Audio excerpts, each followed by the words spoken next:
Hello, today I have a book review for you of a Caribbean mystery by Agatha Christie, which was first published in 1964. This is a Miss Marple novel, and funny enough, you might be able to guess, is set in the Caribbean. So Miss Marple has a bout of pneumonia, and the doctor recommends a place with plenty of sunshine to recover, and her nephew Raymond sends her off to the Caribbean. And she gets there, she gets to the hotel, she gets settled in, she's like, I'm a bit bored. And she speaks to a man called Major Palgrave, and she's like, does anything happen here? Because where I live in St Mary Mead, there's always scandal and gossip, there's always something going on. And he's like, well, there were murders a few years ago. And they get on the topic of murders and then murderers, and he's like, oh, I've got a photograph of a murderer here. And he gets out to show her, but then gets distracted by these people coming in and all these types of things. So the photograph goes away before Miss Marple can see it. And then there is a night, which is a very booze-filled evening, and the next day, Major Palgrave is found dead. Now, no one really thinks much of it because there is a bottle of serenite pills, and that is a high blood pressure medication in order to control it, and people think, well, he was drinking and he had high blood pressure, so no one really suspects anything untoward went on, apart from Miss Marple, who was like, did he have high blood pressure? And so the mystery starts from there. Now, I adore this book. This is my favourite Miss Marple mystery, and I'm going to tell you why. However, before I do very quickly want to say that there is a negative to this book, because no book is ever perfect, but there is a negative to this, which is there is a couple of lines in here which we would now describe as racist, and it does make me feel a little bit uncomfortable to read them. But I do take into account that this book was written in the 1960s, and if Agatha Christie was writing it now, of course she would never put it in, and if she was to put it in, it wouldn't get published anyway, because we don't stand for that language. That is not acceptable. But yeah, that is the negative side to this, but let's go on to the positives, because there are a lot. So starting off, the characters. Agatha Christie, if she is criticised, is usually criticised for cardboard characters.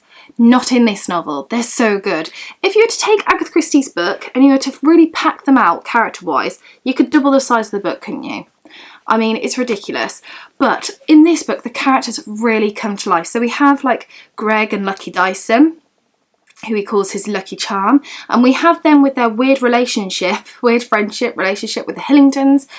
We have, of course, Miss Marple, we have the Canon and his sister, we have Mr. Raphael, who's just brilliant character, and he's got his assistant, Esther, and he's kind of like manservant, monsieur, valet type thing, Jackson. It's all wonderful. We've got the Kendalls that run the place. It's so good. The characters just absolutely like springboard into life. They're just so good and they're so vivid.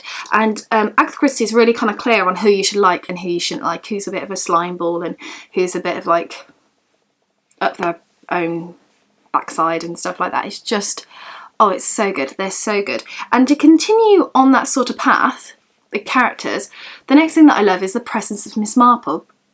So although this is a Miss Marple mystery, you often get Miss Marple books or Poirot books, and actually that said detective or said sleuth doesn't actually feature too much in the book. But in this one, she's all the way through it. She's on the first page and she's through to the very last page. It's not like some of them where they're in like literally a third of the book. All the way through, bar a couple of chapters where you're off with like the detectives. Other than that, she's in it all the way through and I love it. The last thing that I have to like chuck at you and say is amazing is the pacing.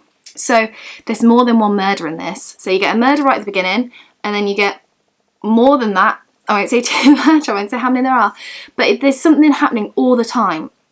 And you know, sometimes with murder mystery books, you get the build-up, which is good. You get the murder itself, which is exciting. And then you get this bit, which sometimes for me is a bit of a lull, when they're asking everyone the same questions over and over. And it's a bit like, my mind just goes off to think, oh, how many loads of washing do I need to do today? Do I have to kind of put off the ironing for another day? That type of thing. My head goes and does that. With this one, no chance. I am hooked. I am right into it. It's so good. The pacing of it is wonderful. It's quite a simple book in terms of the plot, but there's so many like red herrings that's being chucked at you, and you think you're going this way and actually no, you're going that way, and it's so good. I have read this book so many times. Every time that the English weather seems to just suddenly burst out into summer and we get the slightest bit of sun, the slightest bit of heat, I read this. And I love it a little bit more every time I read it. That's what I was trying to say. That didn't come out like that.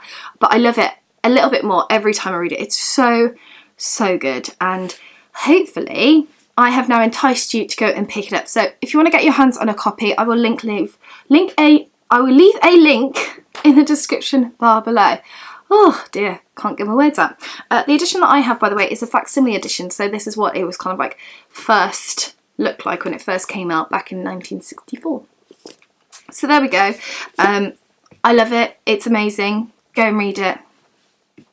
Ta-da! So that's it for this video. I hope you enjoyed it. Take care and I shall see you soon for the next one.